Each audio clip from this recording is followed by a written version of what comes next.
में सबसे पहली खबर इंडिया से, जहां पर एयर इंडिया का एक बदकिस्मत जहाज क्रैश कर गया।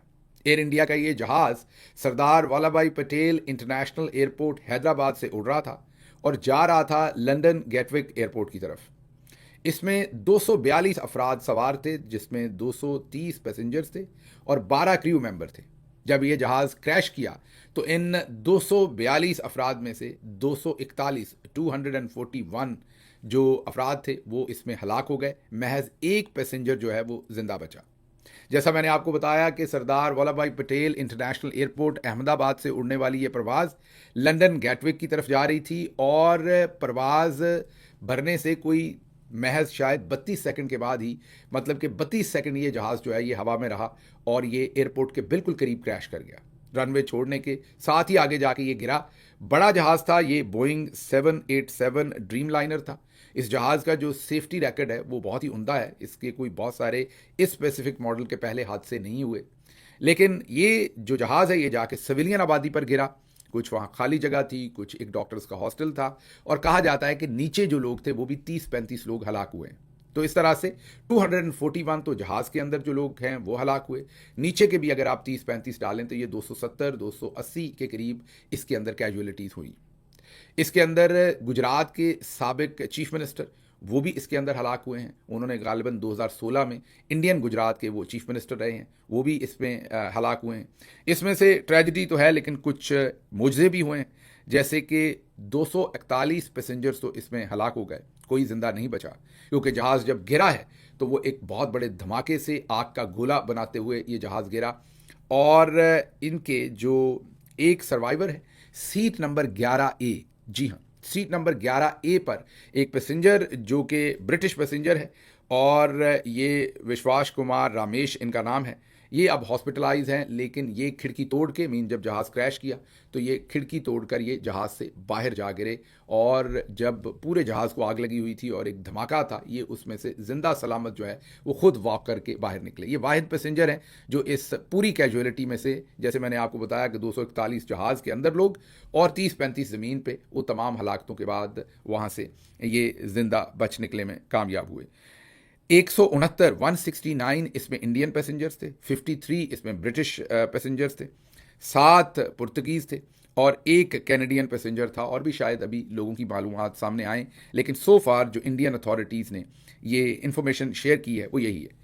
मैं कोई एविएशन एक्सपर्ट तो नहीं हूँ, लेकिन जो कुछ पढ़ा है वो यही है कि या तो इंजन्स का फेलियर है या जहाज़ की जो भी कैलिब्रेशन करनी थी, विंग्स की, फ्लैप्स की, वो बेहतर तरीके से शायद नहीं कर सके पायलट। अभी उसकी ज़ाहिर है जो भी रीज़न्स होंगे वो तो सामने आएंगे, लेकिन फ़िलहाल तक यही इन्फॉर्मेशन है कि जहाज़ बिल्कुल भी उड़ान दुरुस्त तरीके से भर ही नहीं सका। जैसे ही उसने एयरपोर्ट छोड़ा, ये हम आपको वीडियो भी दिखा रहे हैं, आप रनवे छोड़ा, आप देख सकते हैं कि वो महज 32 सेकंड के बाद वो क्रैश हो गया।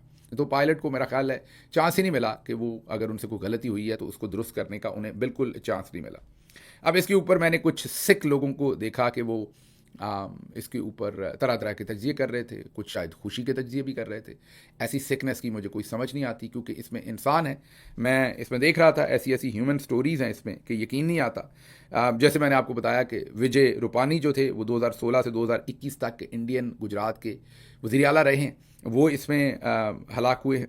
उसके साथ साथ इसमें एक अनायत, जी हाँ, सैयद अनायत अली अपनी फैमिली के 8 अरकान के साथ ये लंदन से इंडिया आए हुए थे ईद सेलिब्रेशन करने। आपको पता है कि बड़ी ईद थी, कुर्बानी की ईद थी। ये लंदन से छुट्टियां गुजारने अपने बच्चों के साथ, अपनी फैमिली के 8 अफराद के साथ ये इंडिया तशरीफ़ लाए हुए थे। ये भी इसमें हलाक हुए हैं। एक और बड़ी दिलखराश कहानी जो सोशल मीडिया से हमारे सामने आ रही है वो है पार्थिक जोशी, जो पिछले 6 साल से लंदन में मुकीम थे और अपने बीवी और बच्चों को साथ लेके जाना चाहते थे। उनकी बीवी डॉक्टर कोमी, जो इंडिया के अंदर डॉक्टर थी, काम कर रही थी, 3 बच्चे थे उनके, और काफ़ी देर से उन्होंने वीज़ा का प्रोसेस शुरू कर रखा था। 2 दिन पहले उन्हें वीज़ा अलॉट हुआ, वीज़ा मिला।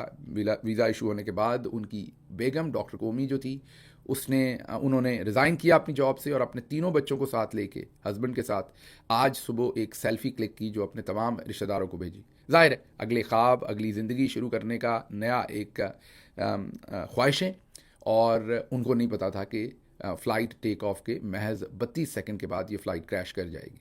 टाटा ग्रुप ओन करता है आजकल एयर इंडिया को। टाटा ग्रुप ने 1-1 करोड़ रुपया तमाम जो इसके अंदर लोग हलाक हुए हैं उनकी फैमिलीज़ को देने का ऐलान किया है, इलाज फ्री करवाने का ऐलान किया है। इंडियन एविएशन के ऊपर बहुत बुरा वक्त चल रहा है। एक तो जंग में उनके 5 जहाज़ गिरे, उसके अलावा भी आए दिन हेलीकॉप्टर्स और जहाज़ क्रैश कर रहे हैं। इस सारे मौके पर ये जो अभी अहमदाबाद सरदार वल्लभ भाई पटेल इंटरनेशनल एयरपोर्ट अहमदाबाद का जो है ये जो हादसा हुआ है, ये मैंने आपको बताया कि ये बोइंग 787 ड्रीम लाइनर ये जहाज़ है जिसका हादसा हुआ। इस पर हमने एक डिटेल्ड इंग्लिश डॉक्यूमेंट्री वीलॉग बनाया है, इसको ज़रूर देखिएगा।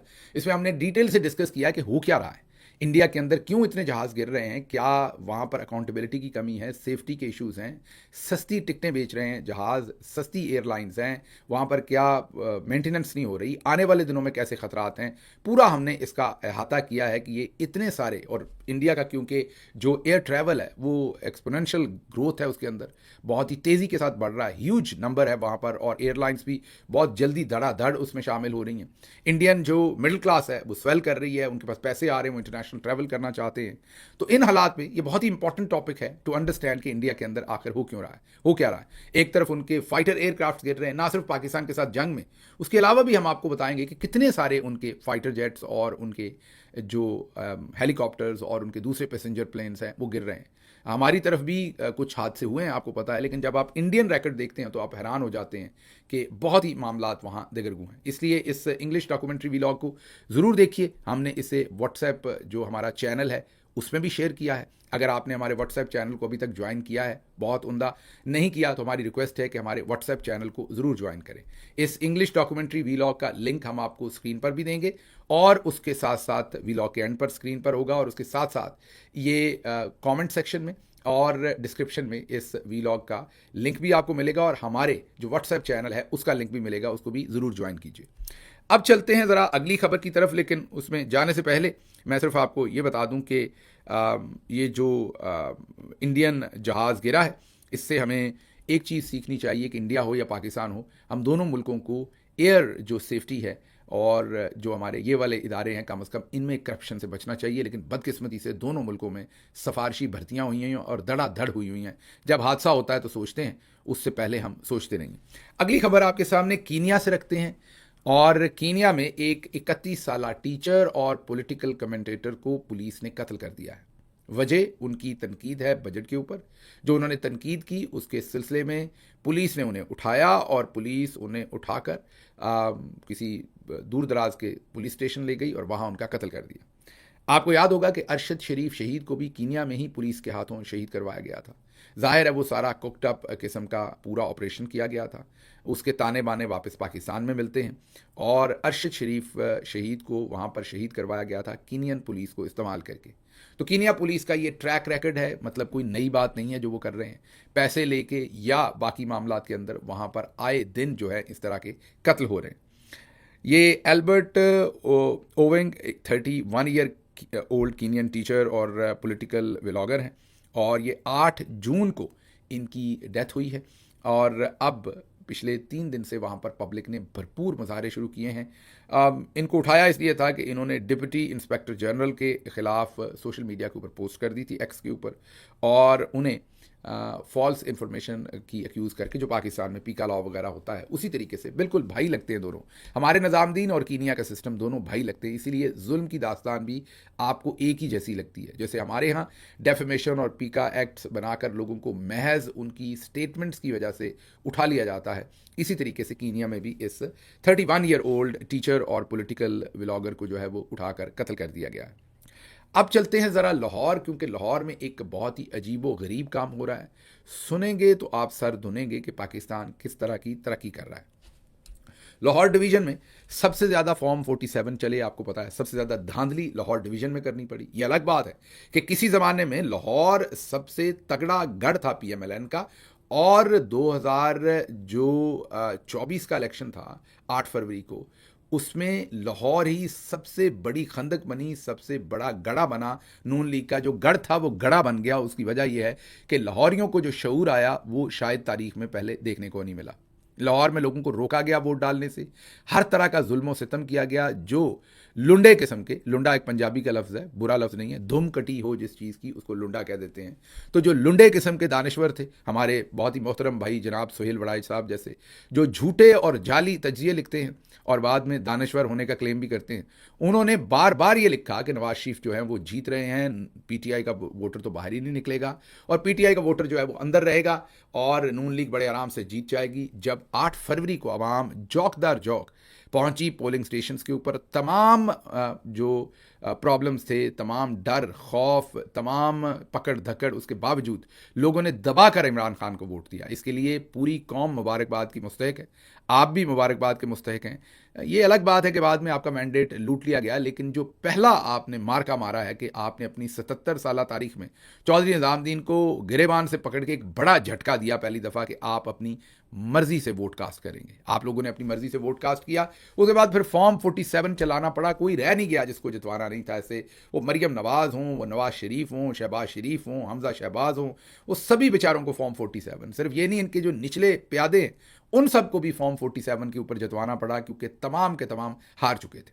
अब वहाँ पर बड़ा इंटरेस्टिंग काम हुआ, इन्होंने इलेक्शन ट्रिब्यूनल, जिन्होंने फैसला करना होता है इलेक्शन में धांधली का, वहाँ पर एक तनवीर सुल्तान नामी जज को लगवाया गया। जस्टिस तनवीर सुल्तान वो हैं जिन्होंने बहावलपुर में पाकिस्तान तहरीक इंसाफ के जो उम्मीदवारान थे, पूरे पंजाब में सबसे ज़्यादा उनके वहाँ पर कागजात नामजदगी इन्होंने रिजेक्ट किए, मतलब कि नून लीग के घर के जज जस्टिस शहजाद अकबर, याद कीजिए, जो लाहौर हाई कोर्ट के थोड़ी सी मुद्दत के लिए चीफ जस्टिस बने थे, इंडिपेंडेंट फैसले कर रहे थे, उन्होंने जस्टिस ये जो जस्टिस सुल्तान तनवीर थे, इनका नाम वापस ले लिया था, मतलब कि इन्हें इलेक्शन ट्रिब्यूनल से हटा दिया था। जिसके बाद आपने देखा कि जस्टिस शहजाद अकबर के साथ क्या किया गया। उन्हें वैसे तो सुप्रीम कोर्ट ले गए, लेकिन जिस भोंडे तरीके से ले जाया गया, मतलब कि उनसे जान छुड़वाई गई। उसके बाद जस्टिस आलिया नीलम साहबा आ गई लाहौर हाई कोर्ट में, और फिर जो मुअर्रख है वो अमन और शांति लिखता है मरियम नवाज़ और चौधरी निज़ामुद्दीन के हक़ में। अब वही फैसले उस हाई कोर्ट में होते हैं, ऐसा ही लगता है कि वो मरियम नवाज़ साहबा के नीचे एक और मिनिस्टर है, मतलब कि जस्टिस आलिया नीलम साहबा माजरत के साथ और बड़े एहतराम के साथ ऐसे ही एक्ट कर रही हैं जैसे वो मरियम नवाज़ की काबीना की एक वज़ीर हो। जैसे वजारत कानून होती है, ऐसे ही वजारत हाई कोर्ट, बल्कि मेरे ख्याल में ऐसे कर भी देना चाहिए। थोड़ा सा पॉलिटिकल इम्पैक्ट भी जस्टिस साहबा को मिल जाएगा, थोड़ा वो भी ज़रा अवाम में भी चली जाएंगी, काम तो अवामी ही कर रही हैं वो इस वक्त। तो मेरे ख्याल में एक मरियम साहबा की कैबिनेट के अंदर वजारत होनी चाहिए, वजारत लाहौर हाई कोर्ट, और जो चीफ जस्टिस साहबा हैं वो उस कैबिनेट की हिस्सा होनी चाहिए। जैसा मैंने कहा कि मामला तो सियासी हो रहे हैं। तो बहरहाल जस्टिस शहजाद मलिक शहजाद अहमद को हटाने के बाद लाहौर हाई कोर्ट से ये जो जस्टिस सुल्तान तनवीर हैं, इनको वापस लगा दिया गया ट्रिब्यूनल में, और अब नून लीग के सारे केसेस ये सुन रहे हैं। इन्होंने कमाल काम किए हैं आज, और इन्होंने लाहौर के बेशतर हलकों में टेक्निकल बुनियादों पर जो पाकिस्तान तहरीक इंसाफ के मेंबरान ने जो चैलेंज कर रखी थी फॉर्म 47 की झूठी जीत, उसको टेक्निकल बुनियादों पर इन्होंने खारिज कर दिया है। मसलन यासिर गिलानी, जिन्होंने एक एक फॉर्म 45 जो ओरिजिनल था वो जमा करवाया था, वो 5 से 10 हज़ार की लीड से जीत रहे थे। जो फॉर्म 45 खुद से इलेक्शन कमीशन ऑफ पाकिस्तान ने अपनी वेबसाइट पे अपलोड किए, उसके मुताबिक भी वो 2-3 हज़ार वोट से यासिर गिलानी जीत रहे थे। लेकिन जो उनके मद्दे मुकाबल अज़मा बुखारी साहबा के शौहर समीउल्लाह, उनको जितवाया गया को 5-6 हज़ार की लीड से फॉर्म 47 जाली बनाकर। तमाम वोट, तमाम सबूत जो हैं वो सबके सामने, आई मीन इररिफ्यूटेबल एविडेंस है। और जज साहब ने वो देखने की बजाय उन्होंने एक अजीब ही मंतक निकाली। उन्होंने कहा कि ये जो आपके जो फॉर्म थे, ये जो आपने जमा करवाए हैं, ये एक तो मुताबिकत नहीं रखते, और दूसरा उन्होंने कहा कि ये जो आपने टेस्ट करवाया है ओथ कमिश्नर से आपने अपने कागजात, इसमें ओथ कमिश्नर ने ये नहीं लिखा कि वो आपको जानता है। माशाल्लाह, मतलब जो आपके कागजात नामजदगी की अटेस्टेशन है वो जिस ओथ कमिश्नर ने की, उसने ऊपर ये नहीं लिखा कि वो आपको जानता है। आप बल्कि यही कह देते कि आपका कद इतना है इसलिए आपको मैंने इलेक्शन नहीं लड़ने देना, या पाकिस्तान तहरीक इंसाफ से, मतलब जस्टिस सुल्तान तनवीर ने ऐसा भोंडा किस्म का जो इल्ज़ाम लगाया है कि उसके ऊपर हम क्या जवाब दें। और उन्होंने इस बुनियाद के ऊपर उनकी जो एप्लीकेशन थी उसको उन्होंने खारिज कर दिया। जैसा मैंने आपको कहा कि ईसीपी ने जो खुद अपलोड किए उसमें तकरीबन 2000 वोटों से यासिर गिलानी जो है वो जीत रहे थे। और जो ईसीपी के, जैसे मैंने कहा कि अपने जो उनके अपलोडेड हैं, उसके अलावा जो उनके यासिर गिलानी के पास खुद का जो सारा रिकॉर्ड है उसमें तो वो कहीं ज़्यादा वोटों से जीत रहे हैं। इसी तरीके से मुस्लिम लीग नून के रुकने कौमी असम्बली सैफ अल मलूक खोखर NA 126 से जीते हुए हैं, और उनके खिलाफ जो दरख्वास्त थी वो भी खारिज कर दी गई है। और वहाँ से तहरीक इंसाफ के जो उम्मीदवार थे वो तौकीर अब्बास खोखर थे। जस्टिस सुल्तान तनवीर ने उसको भी ऐसे ही भोंडे तरीके से जो है, मतलब बगैर किसी वजह के सोचे समझे, उसको भी उन्होंने खारिज कर दिया। और भी बहुत सारे केसेस हैं जिनको जस्टिस सुल्तान तनवीर देख रहे हैं, लेकिन तरीका वारदात उनका वही भोंडा है और उसी तरीके से वो तमाम पेपर्स को खारिज करते जा रहे हैं। अगली खबर आपके सामने रखेंगे मशरक़ वुस्ता से, जहां पर लग रहा है कि एक बड़ी जंग की तैयारी हो रही है। United States of America, America बहादुर ने जो उनकी UAE के अंदर उनकी बेस है, अमेरिकन फ़ौज की जो बेस है, अल दाफरा उसका शायद नाम है, उसको ऑर्डर किया है अपने तमाम फ़ौजियों को उसको खाली कर देने का। जी हाँ, कुवैत के अंदर ये है, एक कतर में है, एक कुवैत में है और एक UAE में। ये जो अल दाफरा है ये UAE में है, इसी तरीके से कतर में भी बेस है, इसी तरीके से कुवैत में भी बेस है। इन तमाम बेसिस में से उन्होंने अपने तमाम फ़ौजियों को बेसिस छोड़ने के अहकामात दे दिए, मतलब कि बेसिस खाली करने के अहकामात दे दिए। ये अहकामात इसलिए दिए हैं कि जो ईरान है उसके बारे में ख़बरें ये हैं कि इज़राइल शायद उस पर हमला करे या उनके न्यूक्लियर प्रोग्राम पर हमला करे, क्योंकि इज़राइल ये समझता है कि ईरान न्यूक्लियर बम बनाने के बिल्कुल करीब है और अगर अभी हमला ना किया तो वो न्यूक्लियर बम बना लेगा। दूसरी तरफ सदर ट्रंप जो है वो ईरान के साथ डील करने की कोशिश कर रहे हैं कि ईरान जो है वो न्यूक्लियर बम ना बनाए। ईरान कहता है हम बम नहीं बना रहे, लेकिन अगर हम पर हमला हुआ तो हम वापस सब पर हमला करेंगे। तो मामलात खासे ख़राब हैं इस टाइम। देखते हैं ये सारी सिचुएशन जो है वो किस करवट जाती है। लेकिन एक चीज़ बहुत क्लियर है कि जो इंटरनेशनल एटॉमिक एनर्जी की अथॉरिटी है वो भी यही कहती है कि ईरान जो है वो एटम बम या बना चुका है या बनाने के बिल्कुल करीब है। अब देखते हैं, जैसे मैंने आपको कहा कि US एम्बेसीज, मिलिट्री बेसेस सारे रीजन के अंदर इन पे हाई अलर्ट है। लोगों को खाली करवाया जा रहा है यहाँ से और उनको निकाल के दूसरी जगहों पर भेजा जा रहा है। ये जो डेवलपमेंट है कि अमेरिका अपनी बेसिस खुद खाली कर रहा है, इससे तो लगता है कि शायद जो हमले का फैसला कोई ना कोई हुआ हुआ है। अब वो कब होता है किसी को नहीं पता। ये सारा रीजन किस तरफ जाता है, इसी वजह से तेल की कीमत भी थोड़ी बढ़ रही है आलमी मार्केट के अंदर। जो भी वायरल डेवलपमेंट हुई वो आपके सामने। चलने से पहले आपको याद दहानी करवा दूँ कि 14 जून जो कि हफ्ते वाले दिन है, 3 बजे दोपहर पाकिस्तानी कम्युनिटी इकट्ठी हो रही है जो वाशिंगटन DC में पाकिस्तानी एम्बेसी है उसके सामने, और इकट्ठी इसलिए हो रही है कि एहतजाज किया जाए फील्ड मार्शल आसिम मुनीर के ख़िलाफ़, जो कि इस वक्त अमेरिका के दौरे पर हैं और एक परेड में शिरकत करने के लिए आ रहे हैं। मैं भी वहाँ मौजूद हूँगा। आप सबसे गुजारिश है कि आप ज़रूर तशरीफ़ लाइए। हमने कल अली ख़ान का मैसेज आपके साथ शेयर किया था, जो कनाडा से ऑल द वे ड्राइव करके 12 घंटे की यहाँ पहुँच रहे हैं। आप भी जहाँ हैं आ सकते हैं तो ज़रूर तशरीफ़ लाइए, ताकि एक कमिटेड और लाउड आवाज़ जो है वो पहुँचाई जाए। आपको सिर्फ ये बता दें कि जो बुज़ुर्ग हैं या जो अडल्ट हैं उनकी जो कमिटमेंट है वो तो है ही है। मेरे एक बहुत ही अच्छे दोस्त जिनकी 12 साला बेटी की आज सालगिरह है, उसने आज के दिन ये कमिट किया है कि अगला पूरा 1 साल वो हर हफ्ते की अपनी पॉकेट मनी से कुछ ना कुछ पैसे बचा के जो पाकिस्तान के अंदर गरीब पॉलिटिकल वर्कर्स जिनकी जॉब्स नहीं रहीं, जिनका वहाँ पर कोई उनको इंसाफ मिलने का कोई नामो निशान नहीं है। ये अलग बात है कि पार्टी उनकी देखभाल करती है, लेकिन फिर भी जाहिर है उनकी फैमिलीज़ जो हैं वो सफ़र करती हैं। तो इस 12 साला बच्ची ने ये कमिटमेंट की है अपनी सालगिरह के दिन पर कि अगला पूरा साल अपनी जो पॉकेट मनी होगी उसमें से थोड़े थोड़े पैसे बचा के ये जो सियासी कैदी हैं इनकी फ़लाह बहबूद के लिए पाकिस्तान में जो लोग काम कर रहे हैं उनको भिजवाएगी। तो अगर ये छोटे बच्चे इस कमिटमेंट को शो कर सकते हैं तो हम क्यों नहीं। मेरी तरफ से और आपकी तरफ से इस बहुत ही प्यारी बच्ची को इसकी 12वीं सालगिरह मुबारक हो। मुझे यहाँ से इजाज़त दीजिए। अल्लाह आपका हामी और नासिर हो। पाकिस्तान जिंदाबाद।